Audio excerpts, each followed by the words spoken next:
Vietnamese Americans weigh in on the immigration debate before the U.S. election. Welcome to VOA Asia Weekly. I'm Chris Casquejo in Washington. That story is just ahead, but first making headlines.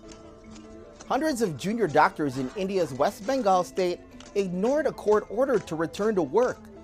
Instead, they staged an overnight sit-in Wednesday to demand justice for a female colleague who was raped and murdered.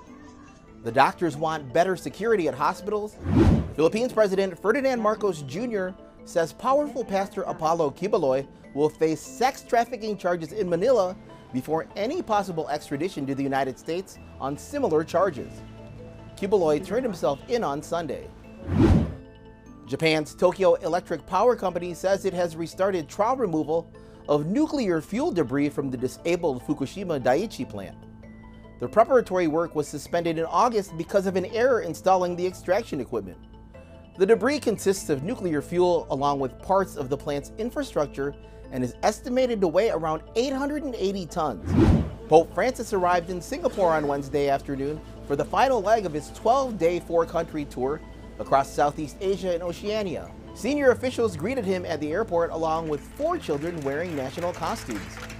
The Vatican says Singapore counts about 210,000 Catholics among its nearly 6 million people. More bodies have been recovered after a flash flood swept away an entire village in northern Vietnam, killing 30 people and leaving dozens missing, as deaths nationwide from a typhoon and its aftermath climbed to 199 on Thursday.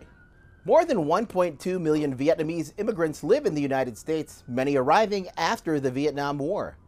Most recently, a new wave of migration has sparked debate in the Vietnamese American community and has become one of the main talking points this election season. VOA's Elizabeth Lee spoke with voters in Texas, the state with the second largest Vietnamese immigrant population in the U.S. Hong Pham's life in Vietnam versus the United States is like day and night. Life was very hard back then. I earned a living as a pedicab driver traveling between towns in southern Vietnam. When communists took over Saigon in 1975, Pham was sent to a re-education camp for serving in the South Vietnamese military. He eventually made his way to the U.S. on a humanitarian program. But now a wave of undocumented Vietnamese people is aiming to enter the U.S. through its southern border. The number caught by U.S. Customs and Border Protection jumped from just under 300 in 2022 to more than 3,000 in 2023. CBP logged more than 3,200 so far this year. Attorney Shandon Phan is in touch with some of them. If people are not quite educated and they just got fed all these false stories about how easy it is, they play with their own life. Phan says many migrants pay tens of thousands of dollars to traffickers to make the dangerous trip from Vietnam to China, then Europe, South America, and then to the U.S. Immigration has become a hotly debated issue in this year's U.S. presidential race. I don't think there's disagreement on the fact that there are problems with our immigration system. The debate is really about what to do about it. The Trump administration wants to reduce the numbers. The Democratic administration wants to reduce, but really better regulate.